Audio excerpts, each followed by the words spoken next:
Bueno, en la primera parte del video les estaba comentando sobre las ecuaciones que tenemos disponibles para calcular los puntos en la línea de cambio de fase. La primera ecuación, que es la que no vamos a usar prácticamente, requiere de un parámetro que se llama entalpía específica de vaporización. Estos son datos que se consultan según la sustancia de la que se trate, así como podemos consultar la temperatura de ebullición normal en un libro, también los valores de entalpía, o sea, la energía necesaria para la evaporación por kilogramo de sustancia, pues la podemos encontrar. Y también depende de un parámetro B. Depende de la constante de los gases, que va a tener unas unidades de energía, por ejemplo, calorías o joules sobre mol Kelvin, y sobre la temperatura. Aquí va a ser el punto de la línea de cambio de fase, temperatura y presión. Pero casi no se usan porque la ecuación de Antoine, que es la que les pongo a continuación, tiene los datos más accesibles para llevar a cabo la correspondencia entre la temperatura de ebullición con su presión de vapor.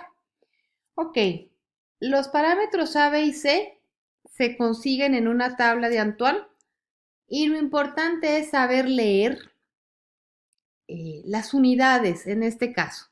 Entonces, la tabla que les estoy poniendo aquí disponible está, por ejemplo, para sustancias como el acetaldehído, ácido acético, acá tenemos la acetona, el cloroformo, el pentano, por ejemplo, el metanol, acuérdense que les dije que era bien tóxico, este de aquí, el tolueno, que es un aromático, y el agua, que es la que más vamos a usar en los balances de materia. También se pueden encontrar en el manual del ingeniero químico de Perry y también en handbooks de estimación de propiedades. Todo eso son estimación de propiedades de manera empírica, o sea, experimental. Vamos a ver en esta tabla cómo se va a leer la presión de vapor. Aquí tenemos la forma de la ecuación y luego viene una leyenda importante. Dice que la temperatura que se va a meter en esta parte de la ecuación tiene que estar en Celsius. Hay unas tablas que vienen en Kelvin, pero esa viene en Celsius. Y la presión tiene que estar en milímetros de mercurio. O el resultado de la presión de vapor será en milímetros de mercurio. Olvídense de las atmósferas, de los psias, de los kilopascales o de alguna otra forma de presión. Tiene que ser milímetros de mercurio, ¿sí? Entonces, ya con esto se les comento que durante la clase hicimos unos ejercicios para comparar la presión de vapor de varias sustancias a 60 grados Celsius y también vimos un detalle importante que es el rango de temperaturas en Celsius. Por ejemplo, si queremos calcular para el ácido acético su presión de vapor a una temperatura de ebullición de 20, pues me fijo en el rango.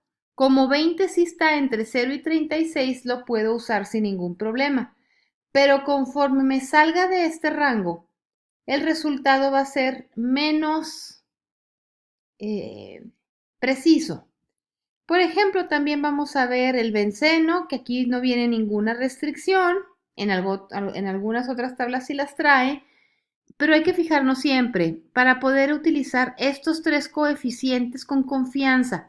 Para el agua tenemos dos coeficientes, fíjense, tenemos entre 0 y 60 grados Celsius, los coeficientes A, B y C son estos, y de 60 a 150, los coeficientes A, B y C son estos. También para, por ejemplo, el clorobenceno, entre 0 y 42, estos son los coeficientes, y de 42 a 230 Celsius, estos son los coeficientes.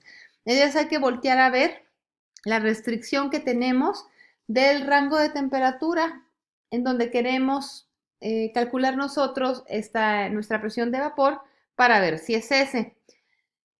Júntense los que hayan faltado con alguien que sí tenga esos ejercicios que hicimos el jueves pasado antes de salir para semana I, para que vean la mecánica. Es solamente sustituir en la ecuación prácticamente. Y también comentamos ahí que a una cierta temperatura el compuesto que tenga la mayor presión de vapor va a ser más volátil, o sea, quiere decir que es mucho más fácil que se evapore que los otros. En este caso, me parece que salió la acetona como el más volátil de los tres. Hicimos unos ejercicios con benceno, agua y acetona. Para quienes hayan faltado, por ahí tengo algunas copias que no repartí. Para algunas otras personas les habrán dado sus compañeros la hoja. Entonces, encárguense de conseguirlas porque ese tipo de cálculos va a ser el pan de todos los días en los balances que nos quedan. Ahora, también hay otro tipo de sustancias y de forma de diagramas de fases. Por ejemplo, aquí les muestro el del CO2 porque estuvimos comentando cómo sería la forma de los diagramas de fases para otras sustancias. Para el agua pura vimos que era una Y y aquí como que la Y está más acostada.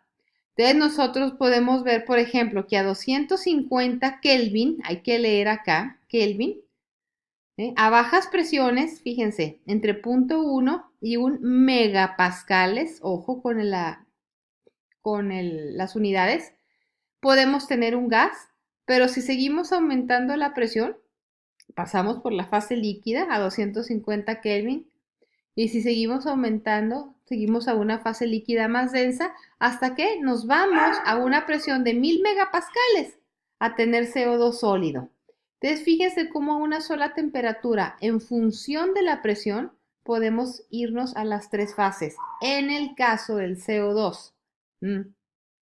Acá tenemos todavía una línea de equilibrio, pero de aquí a acá ya no tenemos nada con líquido o gas. Esta ya no. Fíjense cómo aquí ya se cortó. Entonces, este viene a ser el punto crítico y este viene a ser el punto triple para el dióxido de carbono. Otra, por ejemplo, es la del nitrógeno. También se parece tantito, pero sin embargo tendrá otro tipo de rangos de temperatura. Miren, aquí estamos con el CO2, el punto triple como a 210 a lo mejor, y acá el punto triple está a menos 200.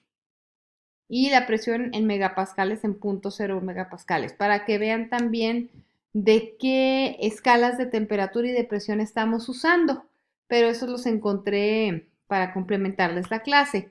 Aquí tenemos cómo se comporta el metano también.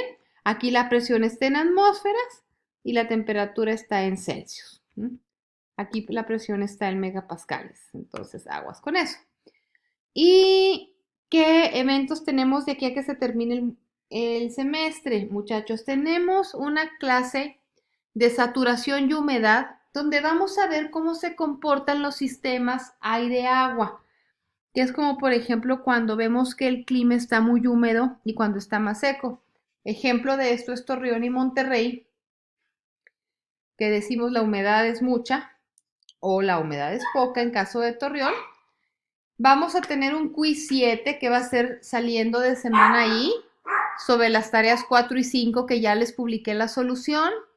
Y el quiz 8 es sobre las tareas 6 y 7 que es el problema de la pirita o de la combustión del azufre.